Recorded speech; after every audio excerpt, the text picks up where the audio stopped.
जर माझ्या पक्षाला निवडून दिलं तर मी चंद्रावरती 100 दिवसांची सहल काढेन, प्रति कुटुंब 1 कोटी रुपये, प्रति कुटुंब 1 कार, याही पुढे ते म्हणाले प्रति कुटुंबासाठी 1 हेलिकॉप्टर राईड सुद्धा देईल. मग झालं काय तर भोळ्या बापड्या जनतेने त्यांच्या आमिषाला बळी पडले आणि घरात नळाला पाणी येत नसतानाही, घरात मूलभूत सुविधा नसतानाही त्या महाशयांना मत दिलं. म्हणजे काय तर राजकारणी त्यांच्या प्रलोभनाच्या मार्फत त्यांना आम्ही दाखवण्याचं काम तर करताय, पण सोबतच जनतेला अकार्यक्षम देखील बनवताय. नेमका तो विषय मांडण्यासाठी तुमच्या समोर आहे. नमस्कार. स्पर्धक कोड क्रमांक 18 विषय मांडतोय राजकीय पक्षांद्वारे दिलेल्या योजना या राज्याच्या विकासास मार्ग आहेत.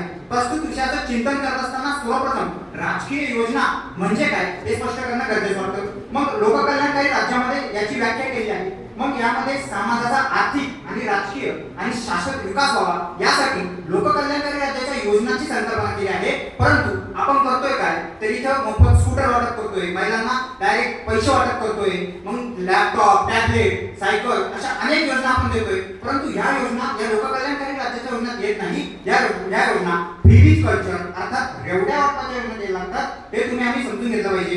लोकसंघाचे संपादक गिरीश कुबेर असं म्हणतात की ह्या योजना कॉन्स्टिट्यूशन मोरॅलिटी म्हणजे संविधान नैतिकता नावाच्या तत्वाला हानिकारक आहे आणि जर अशा योजना सुरू राहिल्या तर या योजना देशाच्या अर्थव्यवस्थेला मंदावतील. 2000च्या दशकामध्ये परीक्षक महोदय गिरीश या देशावरती आर्थिक मंदी आली होती. त्या आर्थिक मंदी येण्याचं कारण असं होतं की तिथल्या सरकारने तिथल्या लोकांना एवढ्या योजना दिल्या की तिथले लोक कामच करत नव्हते. तेथील नावी देखील निवृत्त व्हायचे आणि नाव्यांना देखील पेन्शन दिली जायची. मग यातून झालं काय, नावी काम करत नव्हते.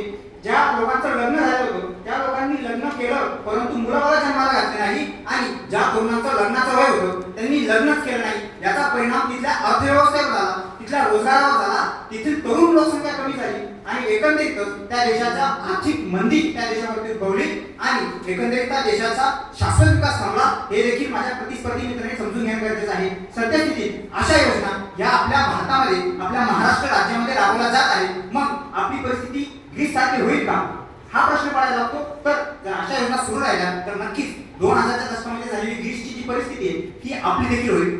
ज्येष्ठ पत्रकार दीपक भातुसे असं म्हणतात की या लाडक्या बहीण योजनेच्या माध्यमातून महाराष्ट्रावरती 1,20,000 कोटी रुपयाचा बोजा निर्माण होईल आणि ही तूट भरून काढण्यासाठी महाराष्ट्र राज्याकडे कोणतेही साधन नाही.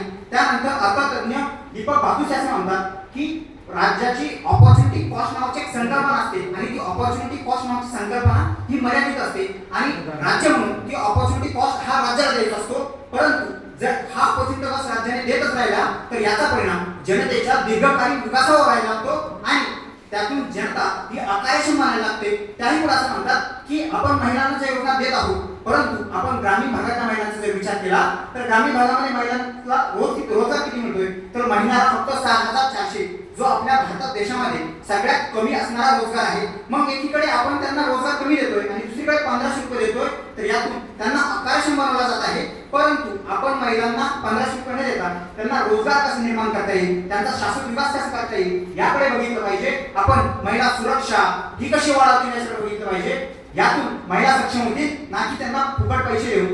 मग त्यानंतर जर बघितलं तर आपण गोपू काय असं म्हणतात की दुधात पाणी मिसळणारा हा जिनेस असला पाहिजे परंतु माझे जिनेस मित्र देखील जिनेस असले पाहिजे. परंतु दुधात पाणी मिसळणारा जिनेसपणा जसा आपल्याला न परवडणार असतो तसाच माझ्या प्रतिस्पर्धी मित्रांचा जिनेसपणा देखील आपल्याला न परवडणार आहे. मग जग शोधत आहे दुधात पाणी न मिसळणाऱ्या दूधवाल्याला. या व्यासपीठावर ही जबाबदारी माझ्यावरून घेतलेली आहे. माझे प्रतिस्पर्धी मित्र म्हणत आहे की दिल्या गेलेल्या योजना या लोककल्याणकारी लोकांच्या कल्याणासाठी आहेत परंतु अशा योजना या अर्थव्यवस्थेस मारक करायला लागतात. ज्यावेळेस 2006 मध्ये डीएमके या पक्षाने घोषणा केली होती की आम्हाला तुम्ही निवडून दिलं तर आम्ही तुम्हाला मोफत टीव्ही देऊ. झालं काय तर डीएमके पक्ष सत्तेमध्ये आला. त्यानंतर डीएमके पक्षाने 1,60,00,000 टीव्ही विकत घेतले ज्याची किंमत 3,400 कोटी रुपये होती. एवढी मोठी रक्कम त्या तमिळनाडू राज्याच्या अर्थव्यवस्थेवर बोजा म्हणून निर्माण झाली. झालं काय तर त्यानंतर कित्येक टीव्ही धुळकात पडून राहिले आणि त्या राज्यावरती कर्जाचा बोजा निर्माण झाल्यामुळे तिथल्या लोकांकडून 3,500 रुपये अप्रत्यक्ष कर देखील वसूल केला गेला आणि त्यातून तिथल्या लोकांकडून त्यांच्या खिशाला कात्री लावण्याचं काम केलं.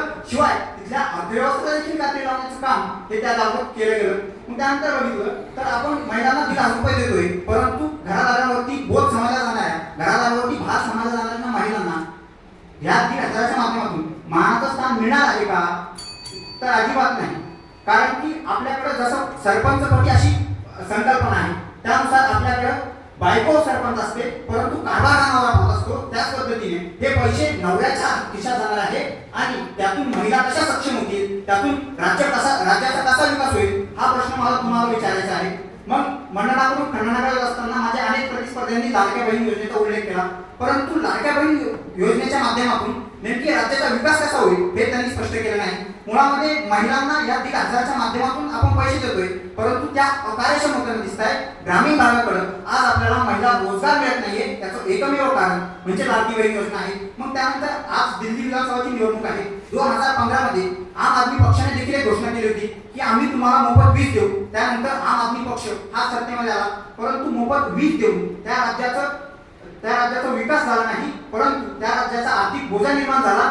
हा बोजा भरून काढण्यासाठी त्यांच्याकडे कुठलाच मार्ग नव्हता. म्हणजे काय तर दिल्ली हे राज्य देखील आर्थिक सावटाखाली गेलेलं आहे.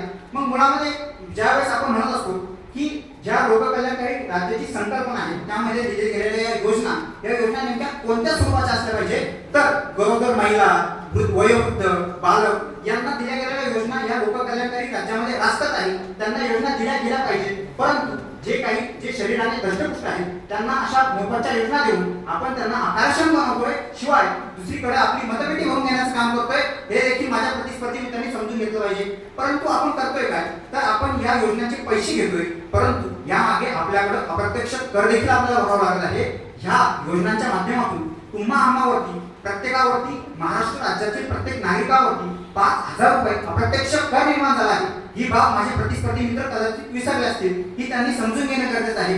म्हणून माझ्या प्रतिस्पर्धी मित्रांनी राजकीय पक्षांनी केलेल्या घोषणा न सांगता इथे वेगवेगळ्या योजना सांगितल्या, परंतु त्या योजना या लोककल्याणकारी राज्यात येतात का हे त्यांनी बघितलं पाहिजे होतं. परंतु सरते शेवटी डॉक्टर बाबासाहेब आंबेडकर यांच्या शब्दात एवढंच, वाद तिखट असो अथवा सौम्य, वादाला तार्किक पाया पाहिजे. तो तार्किक पाया मला आमच्याकडे माझ्या प्रतिस्पर्धी मित्रांमध्ये दिसून आला नाही. मनपूर्वक धन्यवाद.